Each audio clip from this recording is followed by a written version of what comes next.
بسم اللہ الرحمن الرحیم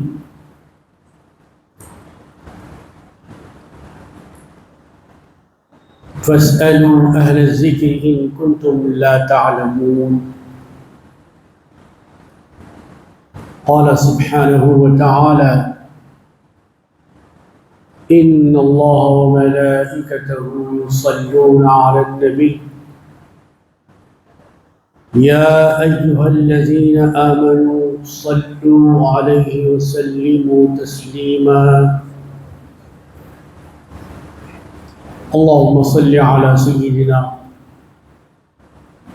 شفيعنا ومولانا وأولانا طب القلوب ودوائها وعافية الأبدان وشفائها ونور الأبصار وضيائها وآله وأصحابه سلم تسليما كثيرا كثيرا سبحان ربك رب العزة عما يصفون سلام على المرسلين الحمد لله ربنا ورب العالمين.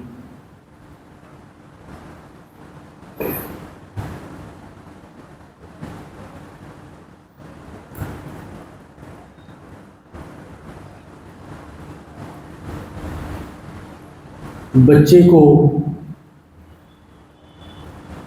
بڑے کے سہارے کی ضرورت ہوتی ہے.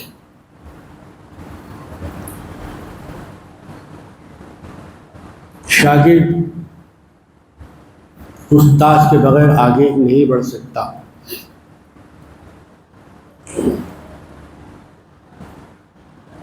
ایک جونیئر اپنے سینئر کی مدد کے بغیر آگے قدم نہیں رکھ سکتا.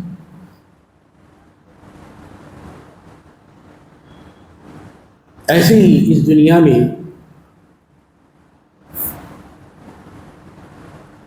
ہدایت کے بغیر کوئی انسان جی نہیں سکتا.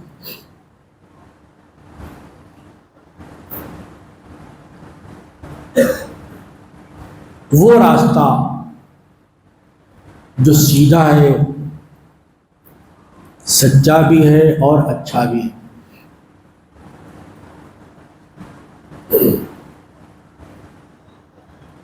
غلط اور برا راستہ ہمیشہ برا رہا ہے، کبھی اچھا نہیں سمجھا.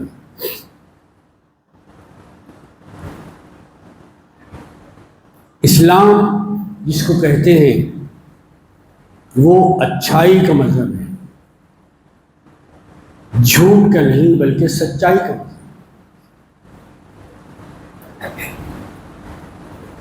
اس نے مساوات کو بھی قائم کیا، یعنی برابری کو، اور اخوت.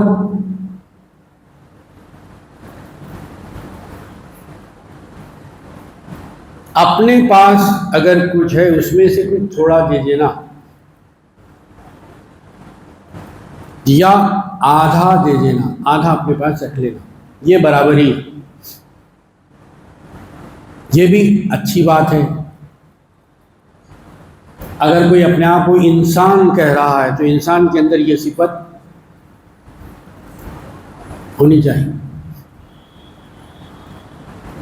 لیکن اسلام یہ کہتا ہے کہ وہ آدھا بھی اپنے پاس نہیں رکھنا، اپنے بھائی کو دے دینا. یہ ایثار ہے، یہ مساوات سے بڑھ کر درجہ ہے. یہ ہے اسلام کا پیغام. تو ہدایت کیسے ملے؟ کہ انسان کے اندر اتنا شعور، اتنا علم اور اتنی عقل ہے، اتنی سمجھ ہے کہ اچھے بری کی تمیز کر سکے. حلال کیا ہے، حرام کیا ہے، طیب کیا ہے اور خبیث کیا ہے. انسان میں شناخت نہیں تھی، پہچان نہیں سکتا تھا. تو اللہ تعالیٰ نے وہ پہچان کروانے کے لیے پیغمبروں کو بھیجا. ان کو پہلے سے ہی پڑھا دیا، لکھا دیا، حسن میں، جمال میں، طاقت میں، عزت میں، وجاہت میں، صورت میں، شکل میں، ہر حساب سے اللہ نے ان کو کامل بنا دیا۔ کیوں کامل بنایا؟ کہ وہ ناقصوں کو کامل بنایا۔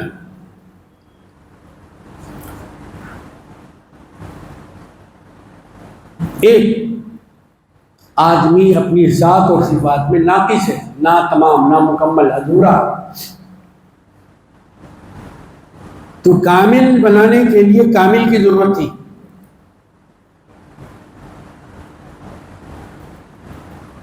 تو اللہ تعالیٰ نے ایک نہیں دو نہیں، جیسے جیسے ضرورت پڑتی رہی ویسے ویسے کامل انسانوں کو، مکمل انسانوں کو، بہترین انسانوں کو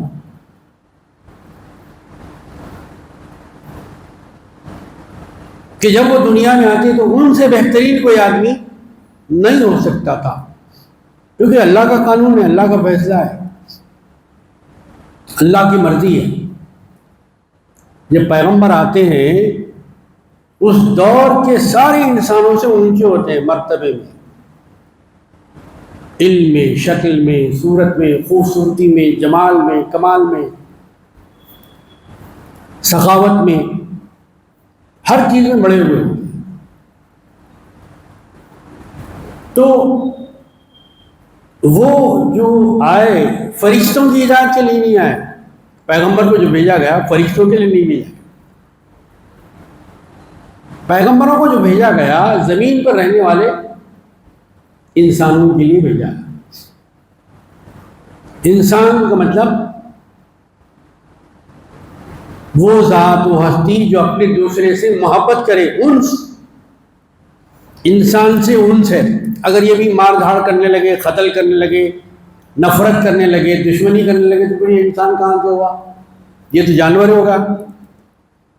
تو جانور اور انسان میں فرق کرنے کے لیے ہدایت دی گئی، قانون بتایا، دستور، قاعدہ۔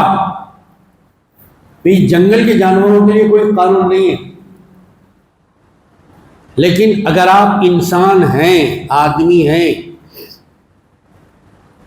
آپ کا تعلق انسانوں کے قبیلے سے ہے، برادری، خاندان سے ہے، تو آپ کے لیے کچھ قانون ہے، قاعدہ ہے، اصول ہے، ضابطے، رولز اینڈ ریگولیشن، اس کی پابندی کرنا آپ کو۔ سڑک پہ آپ جانے جیسا جا بھی نہیں آ سکتے، آپ سڑک پر چلنے کا بھی ایک قاعدہ ہے۔ جب سڑک پر چلنے کا قاعدہ ہے تو کیا دین پر چلنے کا قاعدہ نہیں ہوگا؟ یقیناً ہوگا۔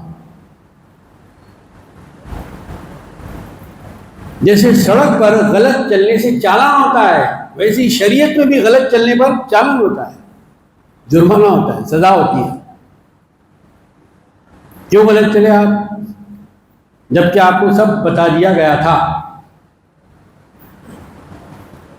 تو یہ بات جب پیغمبروں کے ذریعے سکھائی گئی تو پیغمبروں کو اللہ تعالیٰ نے جو چیز عطا فرمائی، ان کو جو لقب دیا، ان کو جو ٹائٹل دیا، تو وہ رسول میں رسول، یعنی اللہ اور بندوں کے درمیان ایک واسطہ، ذریعہ۔ کیونکہ انسان میں ہوتی طاقت نہیں جو ڈائریکٹ اللہ سے مانگ سکے، ڈائریکٹ اللہ سے معاملہ ایسے ہی ہے جیسے رات سورج کو دیکھنا اور اپنی آنکھوں کو جلا لینا۔ نہیں صاحب مجھے اینک نہیں چاہیے، میں تو رات دیکھوں، ڈائریکٹ دیکھوں، اینک کی ضرورت نہیں مجھے۔ اس شخص کی آنکھیں برقرار رہیں گی، سورج کی جو حدت، تپش، گرمی، حرارت اتنی سخت ہوتی ہے کہ آپ کی آنکھوں کو جلا کے خاکستر کر دی۔ بیچ میں ایک ذریعہ ضروری ہے۔ ایک آدمی کہتا ہے کہ نہیں صاحب میں تو روٹیاں راست آنکھ پہ پکاؤں گا، مجھے توے کی ضرورت نہیں ہے، تو وہ پکا سکے گا؟ جب بھی روٹی ڈالے گا جل جائے گی، بھوکا مر جائے گا وہ، مگر روٹی اس کے ہاتھ نہیں آئے۔ یہ دنیا کا قانون بھی ہے اور دین کا بھی قانون ہے۔ اگر راست ڈائریکٹ اللہ تعالیٰ کو اپنی ہدایت بھجانا ہوتا تو جیسے کوہ طور پر اللہ تعالیٰ نے اپنی کتاب کو اتارا، ویسے مکے میں بھی کسی پہاڑ کو قرآن کو اتار دیتا. تو اللہ تعالیٰ کے لیے کیا ایسا کرنا مشکل تھا؟ کیا نہیں تھا. ہندوستان میں بھی ہمالیہ پہاڑ کو اتار دیتا اللہ تعالیٰ کہ بھائی لوگوں وہاں میں کتاب رکھ دیا جا کے لے لو. ایسا ہوا کیا؟ ایسا نہیں ہوا. اللہ تعالیٰ نے رجال اللہ یعنی اپنے خاص بندوں کو منتخب فرمایا، چنا. انسانوں کے چنے ہوئے کو رسول نہیں کہتے، اللہ کے چنے ہوئے کو رسول کہتے ہیں. انسان خود ناقص ہے، انسان خود ادھورا ہے، تو کامل چیز کبھی چن سکتا ہے، جو بھی چنے گا ادھورا ہوگا.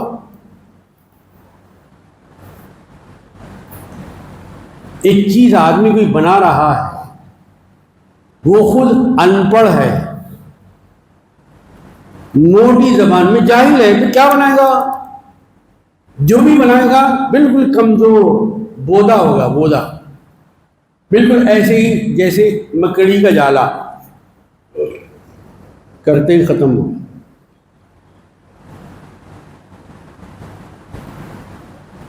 تو پہلے درجے پر اللہ تعالیٰ نے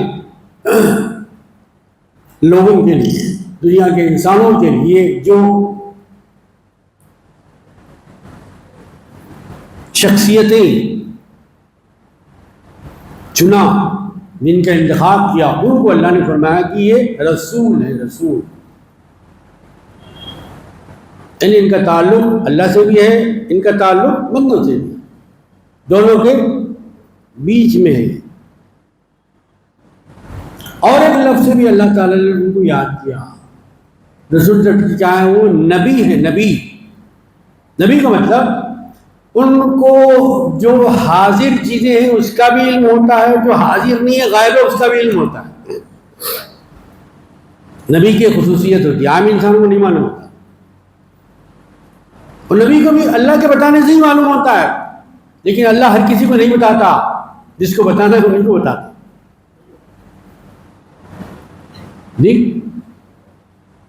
جیسے ہر کسی کو نہیں چنا اللہ، لاکھوں کروڑوں اربوں خربوں گنتی کے باوجود ہم آج سے گن نہیں سکتے. ان سارے انسانوں میں سے اللہ تعالیٰ نے 1,24,000 کو چنا. جی پھر 1,24,000 میں سے 313 کو چنا. 313 میں سے 5 کو چنا، پھر ان 5 میں سے ہمارے سرکار کو چنا. یہ ہے اللہ کا چننا، اللہ کا انتخاب، اللہ کا فعل، اللہ کی مرضی، اللہ کی پسند. تو جو اللہ کی مرضی کو پسند کرا وہ بھی اللہ کی مرضی کو حاصل کر لیا. پھر پیغمبروں کے بعد یہ دنیا کا کاروبار کیسے چلے؟ کون ہدایت دیں گے؟ کون انسان کا ہاتھ پکڑیں گے؟ کون کہے بھائی یہ حلال ہے، یہ حرام ہے، یہ حق ہے، یہ ناحق ہے، یہ جھوٹ ہے، یہ باطل ہے، یہ نیکی ہے، یہ بدی ہے، یہاں بیٹھو، یہاں مت بیٹھو، یہ دیکھو اور یہ مت، یہ کھاؤ اور یہ پیو اور یہ مت پیو، یہ کرو اور یہ مت کرو. یہ کون بتائے گا؟ تو اللہ تعالیٰ نے نبیوں کے سلسلے کے اپنی مرضی سے ختم فرمانے کے بعد اللہ نے ولیوں کا سلسلہ شروع کیا. یعنی امت کو، قوم کو، لوگوں کو یتیم، یسیر، مفلس نہیں چھوڑا گیا، بے سہارا نہیں چھوڑا. سہارا بنایا. تو سرکار دو عالم صلی اللہ علیہ وسلم کے بعد اب امت میں یہ مشورہ ہوا کہ بھئی جب تک حضور علیہ السلام اللہ کے حکم سے موجود تھے، اب اللہ تعالیٰ نے آپ کو اپنے پاس بلا لیا، رفیق اعلیٰ کی طرف سفر ہوا. تب یہ لوگوں کو خطبہ کون دیں گے، ان کو اچھا برا کام سمجھائیں، فتویٰ دینے کا کام کون کرے، ان کے سوالات کے جوابات کون دیں گے، ان میں لڑائی جھگڑا ہو جائے تو ان میں صلح کرانے والا کون ہوگا، مصلح کون ہوگا. مفسد فساد پھیلانے والے تو بہت ہوتے ہیں، مصلح کم ہوتے ہیں. آگ لگانے والے بہت ہوتے ہیں، صلح کرانے والے بھڑکانے والے بہت ہوتے ہیں، آگ بجھانے والے کم ہوتے ہیں. اس لیے کہا گیا کہ بھڑکانے والوں کے بھڑکائے مت آؤ، لوگوں کی باتوں میں مت آؤ، پیغمبر کی باتوں میں آؤ، ان کی نقش قدم پہ آؤ، تو تمہاری دنیا بھی کامیاب، تمہاری آخرت بھی کامیاب. مشورہ ہوا کیا اب کون مسجد نبوی میں خطبہ دیں گے.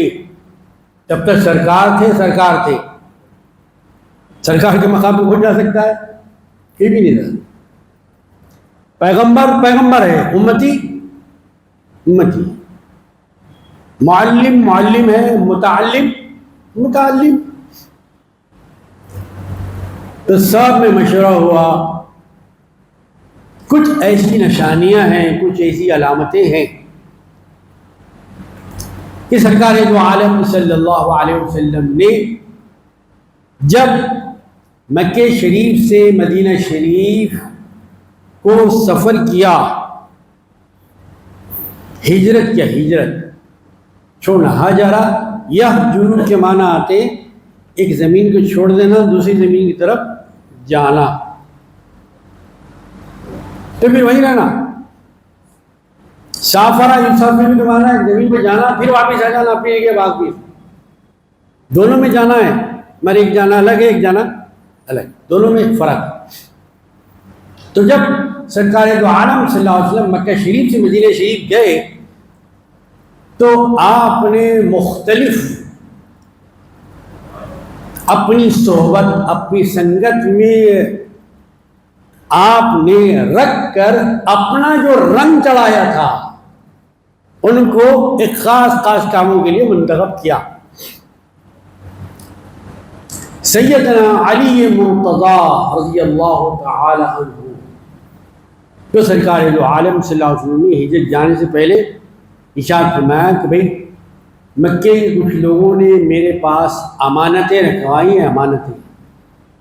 امانت کا کیا مقام ہے اسلام میں، پیغمبر کے پاک امانت میں امانت کرنی چاہیے یا امانت میں خیانت کرنی چاہیے؟ بہت بڑا سبق ہے. اہل سنت و جماعت کی تعریف کیا ہے کہ امانت میں امانت کرتے ہیں، امانت میں خیانت نہیں کرتے. جو امانت میں خیانت کرے وہ اہل سنت جماعت سے نہیں ہے، جو کہ سرکار کا عمل نہیں ہے. میں تو جا رہا ہوں کہ ایسا نہیں کیے بھائی ہماری امانتیں کہاں چلی گئی، ہمارا پیسہ سونا چاندی روپیہ پیسہ جو بھی تھا وہ تو چلا گیا کیونکہ آپ یہاں پر نہیں رہے. کل کو یہ بات نہ آئے، اس لیے اے علی ابن ابی طالب رضی اللہ عنہ، میں یہ امانتیں آپ کے حوالے کیا جا یہ فلاں کی ہے، فلاں کی ہے، فلاں کی ہے، فلاں کی ہے. میرے جانے کے بعد ساری امانتیں جس کی اس کو پہنچا کر پھر میرے پاس آپ کو آنا ہے. اللہ، میں تو جا رہا ہوں، میں جو عمل کر رہا ہوں یہاں سے وہاں جانے کا وہ عمل آپ کو بھی کرنا ہے. یعنی آپ کو بھی ہجرت کسی ڈر کے نہیں، اللہ کا حکم. بولو کلمہ نہیں پڑھنا ہے، آپ غمزدہ مت ہوئیے، آپ رنجیدہ مت ہوئیے. ایک زمین پر اگر کھیتی ہو رہی ہے، پھل نہیں نکل رہا ہے، چھوڑ دیے، دوسری زمین میں اختیار کیجیے، وہاں محنت کیجیے، وہاں کچھ اسباب نکل آئیں، کھیتی اچھی ہوگی، فصل اچھی ہوگی، آپ رنجیدہ مت ہوئیے۔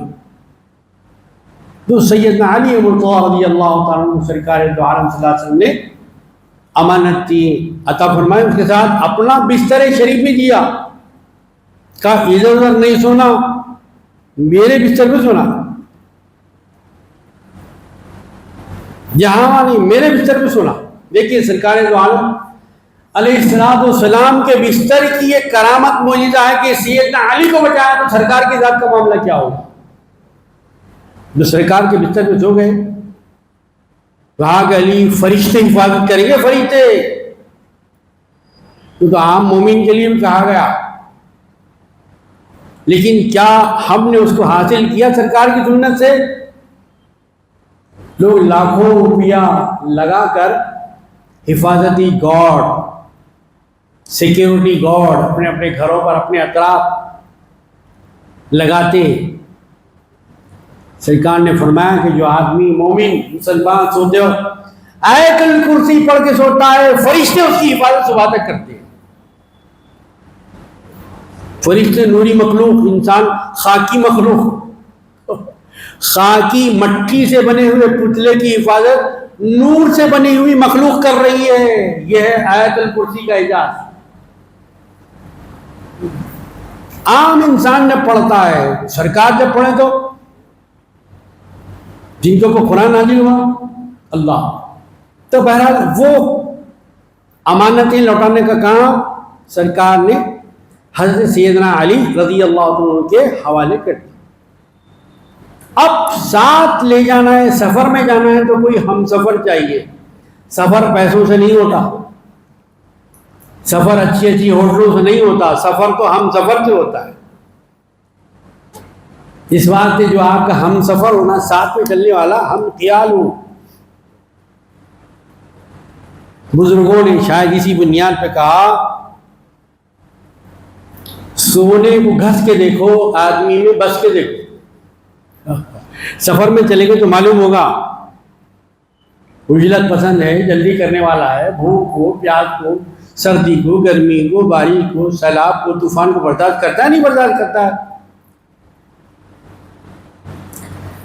تو اپنے ساتھ ہم سفری کے لیے سرکار دو عالم صلی اللہ علیہ وسلم نے سیدنا ابوبکر صدیق رضی اللہ تعالیٰ کو منتخب کیا کہ وہ تو امانتیں پہنچانے کے لیے وہی رہیں گے، لیکن ساتھ آپ کو میرے چلنا ہے۔ کیا آپ تیار ہیں؟ اللہ اکبر! صحابی کون؟ صحابی کا مقام کیا؟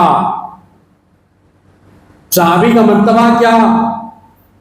کہ یا رسول اللہ، آپ نے کسی وقت فرمایا تھا کہ ابوبکر چلنا ہے، تو اس وقت سے آج تک میں انتظار میں سویا نہیں کب سرکار آ جائے۔ اللہ اکبر! یہ ہے عشق رسول، یہ ہے عاشق رسول۔ حضرت بندہ نواز، یسوع دراز، شاہ بلند پرواز، محرم راز و نیاز، رحمت اللہ علیہ، کسی مشن کو لے کر گلبرگہ کی سرزمین پر آئے تھے۔ 600 سال ہو گئے، 600 سال آپ کو پردہ کیے ہوئے، وصال کیے ہوئے، لیکن آپ بادشاہوں کی خبروں پہ کوئی فاتحہ پڑھنے والا نہیں ہے، اور سال بھر بندہ نواز کے پاس فاتحہ کا سلسلہ جاری رہتا ہے۔ اللہ! کیوں؟ کہ سرکار کا مشن لے کے آئے، سرکار کا دین لے کے آئے، توحید، اللہ کو ایک جاننا، ماننا، بڑا سمجھنا، تسلیم کرنا اللہ کی بڑائی کو، سرکار دو عالم صلی اللہ علیہ وسلم کی ختم نبوت کو، کہ آپ کے بعد کوئی اور نبی اب آنے والا نہیں ہے، نہیں ہے، نہیں ہے۔ پیغمبری کا سلسلہ سرکار پہ ختم، کتاب آخری، رسول آخری، دین آخری، شریعت آخری، کلمہ آخری، امت میں آخری۔ ابھی اس امت کے بعد کوئی امت کے بعد کوئی امت نہیں، تو پھر پیغمبر کہاں جائے بھائی؟ امت آخری تو پیغمبر بھی، اسی کا نام ہے ختم نبوت۔ اور کوئی مسئلہ نہیں ہے، موٹی موٹی کتابیں پڑھنے کی ضرورت نہیں ہے۔ لا الہ الا اللہ محمد رسول اللہ. اس بات کو سمجھنا اور سمجھانا ہے، دوسروں کو پہنچانا ہے. آپ کا کام پہنچانا ہے، اسی نعرے مارنا نہیں ہے،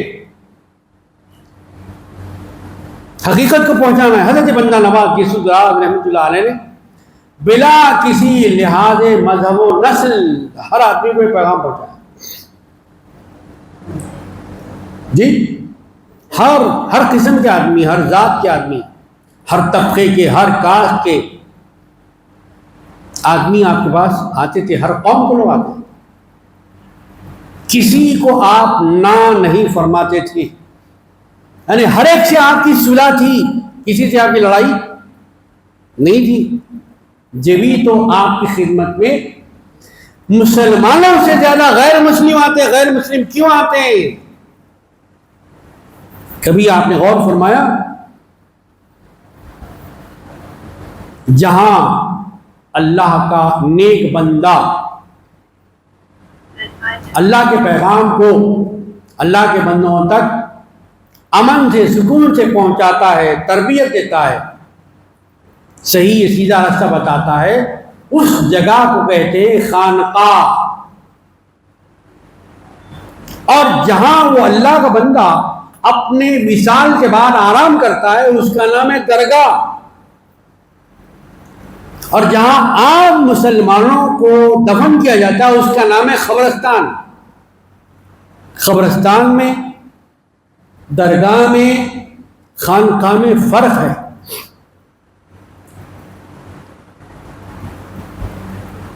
ایک بار ایسا ہوا کہ آپ کی تربیت گاہ میں، جہاں آپ لوگوں کو ٹریننگ دیتے، ٹریننگ سچائی کی، اچھائی کی، کلمے کی، قرآن شریف کی، جی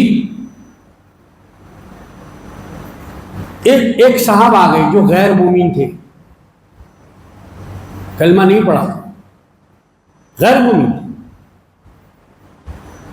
تو پہلے سے وہاں جو لوگ تھے وہ مومن تھے. انہوں نے کچھ جملہ کسا آنے والے غیر مومن کو، کوئی بات کہی، ایسی بات کہی جو انسانیت کے خلاف تھی، آدمیت کے خلاف تھی، دل کو جوڑنے والی نہیں توڑنے والی بات تھی.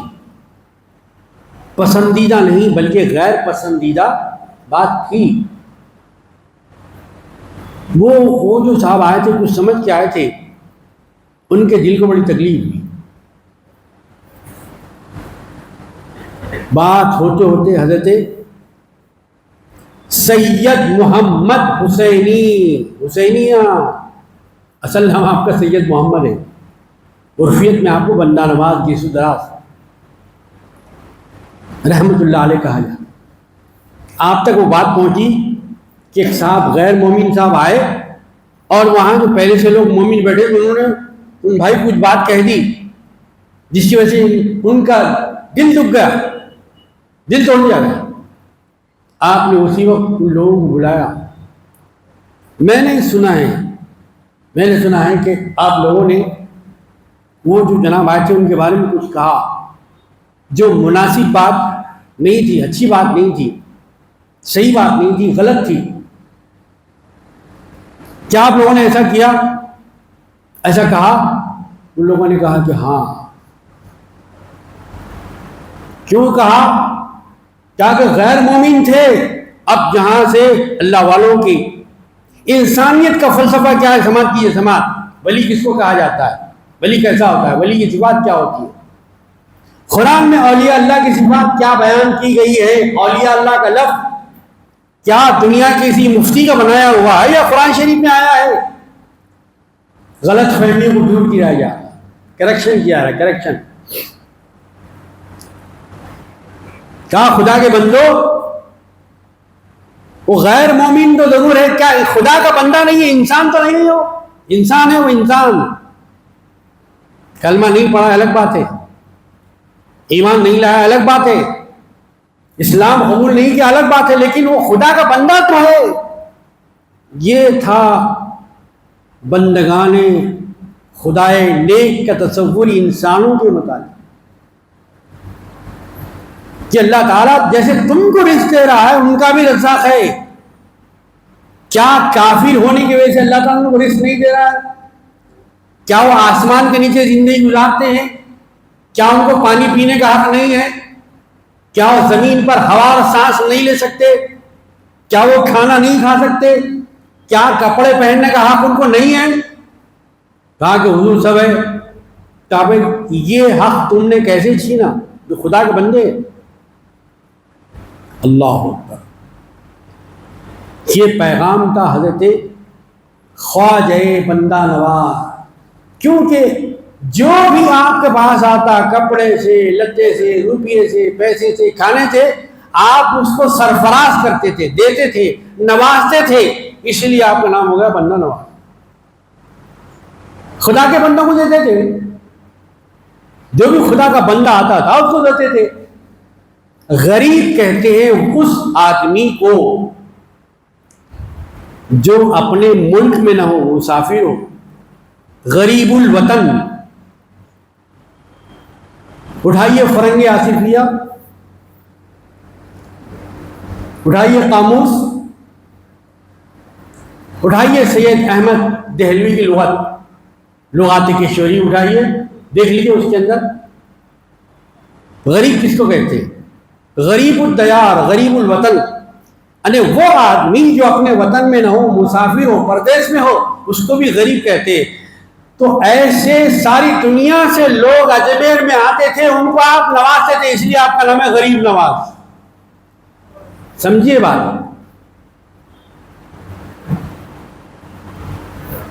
آج کل لڑنا فیشن بن گیا ہے، پڑھنا ختم ہو رہا. اسلام پڑھنے کا مذہب ہے. بار بار یہ بات میں اس ذمہ دار مقام سے عرض کر چکا ہوں. اسلام لڑنے کا مذہب نہیں ہے، اسلام پڑھنے کا مذہب ہے. لڑائی کا مذہب نہیں ہے اسلام، پڑھائی کا مذہب. کتنی افسوس کی بات ہے، اخباروں میں خبریں آ رہی ہیں کہ 4 نوجوانوں نے مل کر اپنے ہی محلے کے ایک مسلمان نوجوان کو قتل کر دیا. افسوس ہے، لعنت ہے، لعنت ہے، لعنت. ان پر صرف انسانوں کی نہیں، فرشتوں کی لعنت ہے، ملائکہ کی لعنت ہے، اللہ کی لعنت ہے ایسے لوگوں پر جو اپنے بھائیوں کا خون کرتے.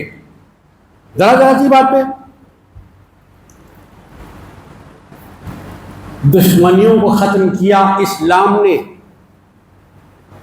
نفرتوں کو ختم کیا اسلام نے. سرکار دو عالم صلی اللہ علیہ وسلم اس لیے رحمت للعالمین کہا گیا، ورنہ طائف میں قیامت آ جاتی. قیامت اگر سرکار ہاتھ اٹھا دیتے اور اس میں بجائے دعا کے بد دعا کے الفاظ استعمال کرتے. سرکار نے ہاتھ اٹھائے. اب دنیا سمجھ رہی تھی کہ طائف زمین سے مٹ جائے گا، جیسے غزہ فلسطین کو مٹانے کی کوشش. آج ایک وقت کا فرعون جس کا نام اسرائیل ہے کر رہا ہے. لیکن کیا غزہ مٹا؟ فلسطین مٹا؟ دنیا نے سمجھا کیا اب طائف کا خاتمہ ہو جائے گا، اب یہاں قیامت تک گھاس نہیں ہوئے گی، اب یہاں کوئی آدم ذات باقی نہیں رہے گا. سرکار نے ہاتھ اٹھائے، دونوں ہاتھ اٹھائے. لیکن ہاتھ اٹھا کے کیا دعا کی سرکار نے؟ پروردگار یہ نہیں جانتے، ان کو بخش دے، ان کی آنے والی نسلوں کو ہدایت فرما. کم از کم وہ تو مجھے سمجھیں گے. یہ اگر میرا کلمہ نہیں پڑھ رہے ہیں تو کم از کم ان کے آنے والے بچے تو میرا کلمہ پڑھیں گے، ان کی نسلیں میرا کلمہ پڑھیں گی. اللہ اکبر. سرکار مایوس نہیں ہوئے. پیغمبر بھی مایوس نہیں ہوتے، اپنی امت کو وہی دعوت دیتے، امتی بھی مایوس مت ہو. 2 سال ہو گیا شادیوں کے بچہ ہی نہیں ہوا، اب دوسری شادی کرو. اتنا جلدی بے صبری کا مظاہرہ. ارے خدا کے بندوں کچھ تو صبر کرو. کاروبار کرتے ہی نفع نہیں آیا. مولانا کوئی تعویذ دیے، کوئی وظیفہ بتائیے. ارے بھائی اصل وظیفہ تو اسلام ہے بھائی، اصل تعویذ تو اسلام ہے. اس پہ کہاں کتنا چل رہے ہیں آپ، سرکار کی سنت کو کتنا اپنا رہے ہیں آپ جی. تو بہرحال اللہ تعالیٰ نے سرکار دو عالم صلی اللہ علیہ وسلم پیغمبروں کے بعد اس امت کی ہدایت کاروان کو چلانے کے لیے ولیوں کا انتخاب کیا. سیدنا ابو بکر صدیق رضی اللہ تعالی عنہ کا انتخاب کیا کہ سرکار کے بعد آپ ہی نے چڑھ کر مسجد نبوی میں خطبہ ارشاد فرمایا، آپ ہی کو سرکار کا جانشین بنایا گیا. لوگ پوچھتے جانشین بنانا کہاں سے؟ یہاں سے ہے بھائی، اور کہاں سے رہتا؟ کہ سرکار تو عالم صلی اللہ علیہ وسلم ہوا نہیں ہوا، کون چنے، کون کرے یہ عمل؟ صحابہ کرے، کوئی اور دوسرے لوگ کرے گا؟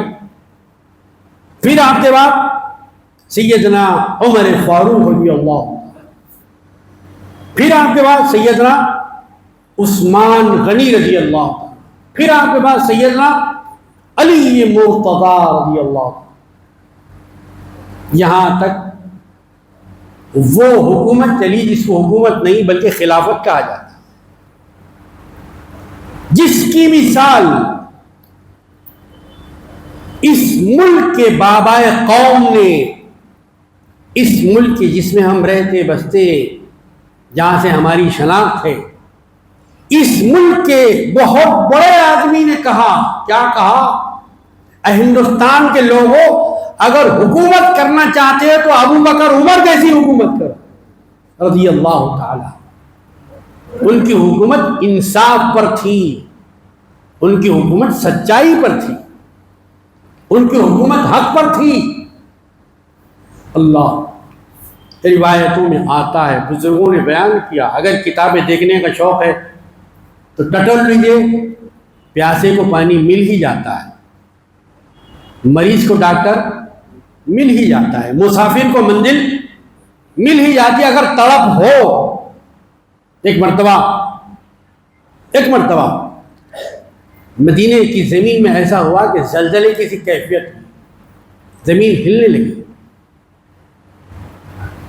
ہوتا ہے ایسا دنیا میں، جو بھی خدا کے نظام کے تحت ہی ہے. لوگ بھاگے بھاگے آئے، کہاں ہے؟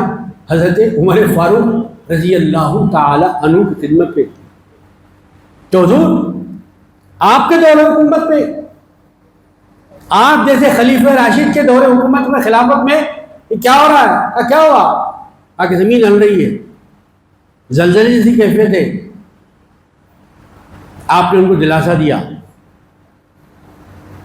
خدا پر بھروسہ رکھو، مت ڈرو. باہر تشریف لائے، بجائے دعا کے لیے ہاتھ اٹھانے کے اپنا پیر اٹھایا. اللہ اکبر، یہ بھی کیا انداز ہے صحابی کا. دیکھیے بزرگ کون ہوتا ہے، کس کی بزرگی کو کائنات تسلیم کرتی ہے، کس کو دنیا بزرگ تسلیم کرتی ہے. انسان ہی نہیں، کائنات کی ہر مخلوق بزرگ تسلیم کرتی ہے.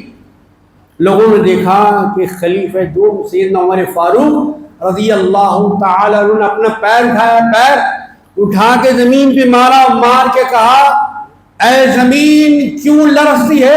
کیا عمر تجھ پہ انصاف نہیں کر رہا ہے؟ اللہ، کیا تجھ پہ انصاف نہیں ہو رہا ہے؟ رک جا، تھم جا، خاموش ہو جا، ساکن ہو جا. مخلوق خدا پریشان ہوتی ہے. سب دعا کے لیے ہاتھ اٹھاتے ہیں، سرکار خلیفہ نے قدم اٹھایا. کیا مبارک قدم تھا سیدنا عمر کا. حضرت عمر کا قدم بھی مبارک تھا، قلم بھی مبارک تھا، دونوں مبارک تھے. جب زمین پہ پیر مارا، زمین جو لرز رہی تھی، تھر تھرا رہی تھی، کانپ رہی تھی، ہل رہی تھی، خاموش ہو گئی. یہ ہے حضرت عمر فاروق رضی اللہ. کیا اس دنیا میں انصاف نہیں ہو رہا ہے؟ اس لیے کہا تھا بابا قوم نے، اگر اے لوگوں حکومت کرنا چاہتے ہو، لوگوں پر حکومت کرنا چاہتے ہو، اس قانون کے ساتھ تم حکومت کرو جس قانون پر حضرت ابو بکر، حضرت عمر حکومت کیا کرتے تھے. اس دور کو یاد دلایا. غیر تو یاد دلا رہے ہیں اور ہم بھولتے جا رہے ہیں. اور بھی کہہ رہے ہیں کہ بارش نہیں ہو رہی ہے، پھر کہہ رہے ہیں کہ نوکری نہیں مل رہی ہے، پھر کہہ رہے ہیں کہ بچوں کی شادیاں نہیں ہو رہی ہیں. پھر کہہ رہے کاروبار میں برکت نہیں ہو رہی، کہاں سے ہوگی بھائی؟ جب جھوٹ کی کثرت ہوگی، جھوٹ، زلزلے آئیں گے. جب بڑوں پر زبانیں کھولی جائیں گی، بڑوں کی شان میں گستاخیاں کی جائیں گی، اللہ تعالیٰ بارش کو روک دے گا، کیونکہ اس کو ناپسند ہے. اس سرزمین پر 600 سال سے حضرت خواجہ بندہ نواز گیسو درار شاہ بلند پرواز رحمت اللہ علیہ کا احسان ہے. آپ نے فرمایا یقین دنیا میں اللہ کے خاص بندے ہوئے ہیں، لیکن تحدید سے نعمت پر اللہ کا شکر کہ اللہ نے مجھے صوفی بھی بنایا ہے، اللہ نے مجھے ولی بھی بنایا ہے، اللہ نے مجھے عالم بھی بنایا ہے، اللہ نے مجھے سنی بھی بنایا ہے. یہ آپ کی کتابوں میں آپ نے اپنی عمر کی 105 سال گزارے، اللہ نے آپ کو 105 سال عطا فرمایا. کسی سال خاموش نہیں رہے. ہر سال آپ نے جیسا لوگوں کو وظیفے بتائے اللہ سے قریب ہونے کے لیے، اللہ کا قرب حاصل کرنے کے لیے، اللہ کو راضی کرنے کے لیے جیسے وظیفے بتائے، ویسے ہی ہر سال ایک کتاب لکھی ہے آپ نے. بتائیے آپ کو 5 کتابوں کا نام یاد ہے حضرت بندہ نواز رحمۃ اللہ علیہ کے؟ دکن کے شہنشاہ ہے، 600 سال سے دکن کے مسلمانوں کی ہدایت کر رہے ہیں.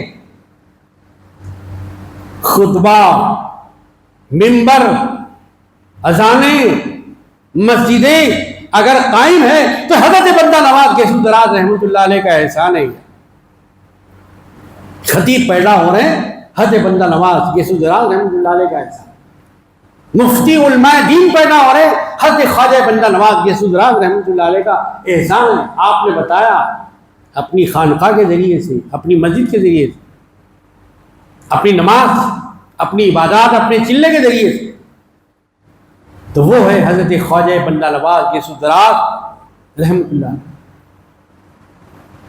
ہم کو اپنے دادا پردادا کا نام یاد نہیں، وہاں پہ پورے خاندان کا شجرہ ہے کہ آپ کا شجر نسب سیدنا علی مرتضیٰ رضی اللہ تعالیٰ، پھر وہاں سے سرکار دو عالم صلی اللہ علیہ وسلم تک پہنچتا ہے. ایک ایک نام محفوظ ہے. ایک کسی کا نام ہے شجرہ، جس کا ہم کہتے ہیں شجرہ. شجر کہتے ہیں اصل میں درخت کو، اس کی ٹہنیاں ہوتی ہیں ایسی ایسی ایسی پوری اوپر تک جاتی.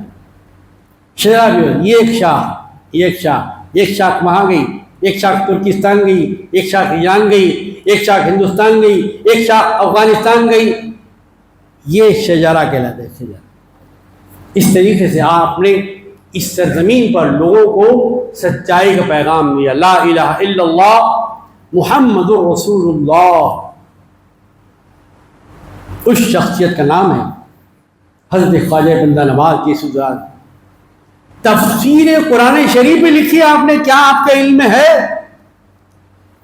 آپ فاتحہ دلاتے ہیں، یقیناً دلائیے، لیکن یہ بھی سمجھیے کہ حضرت خواجہ بندہ نواز رحمۃ اللہ علیہ نے قرآن شریف کی تفسیر لکھی ہے. تفسیر کیا نام ہے تفسیر کا؟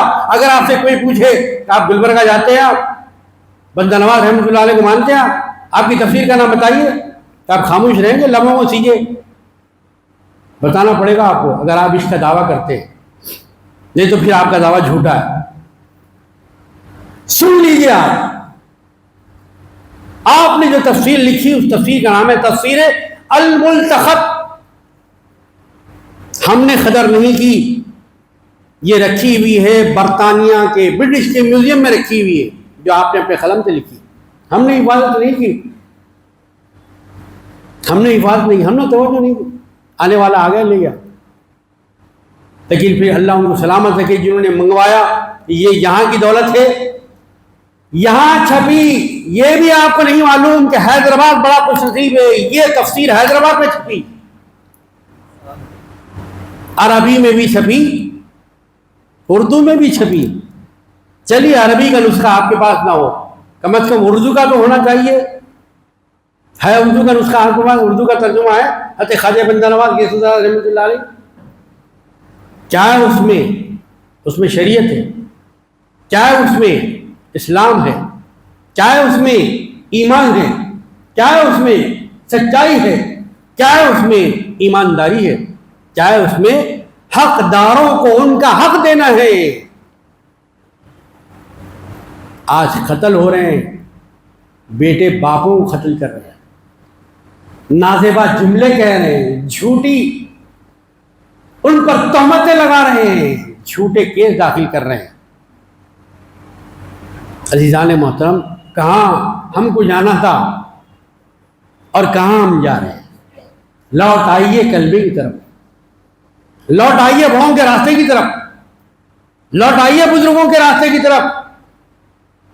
اہل سنت و جماعت کا مطلب جو سرکار کی سنت پہ عمل کرتا ہے اور صحابہ کی سنت پہ، صحابہ کے طریقے پہ چلتا ہے، تابعین کے طریقے پہ چلتا ہے، ملانے کا کام کرتا ہے، ملانے کا، جوڑنے کا کام کرتا ہے، کاٹنے کا کام نہیں کرتا۔ کاٹنا اس کا کام نہیں ہے، جو پھٹ گیا ہے اس کو جوڑنا، سینا اس کا کام۔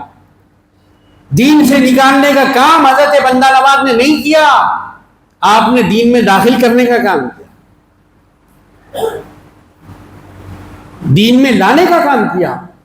یہ کام حضرت خواجہ بندہ نواز یہ سزراز رحمۃ اللہ علیہ، اگر ہم ان کے ماننے والے ہیں تو بھی ہم کو انہی کے پیچھے چلنا پڑے گا، تو پھر واقعی ہم بندہ نوازی کہلائیں گے، ورنہ پھر ہمارا شمار کچھ اور لوگوں میں ہو۔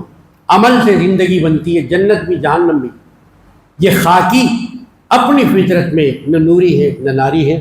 وآخر دعوانا ان الحمد للہ رب العالمین۔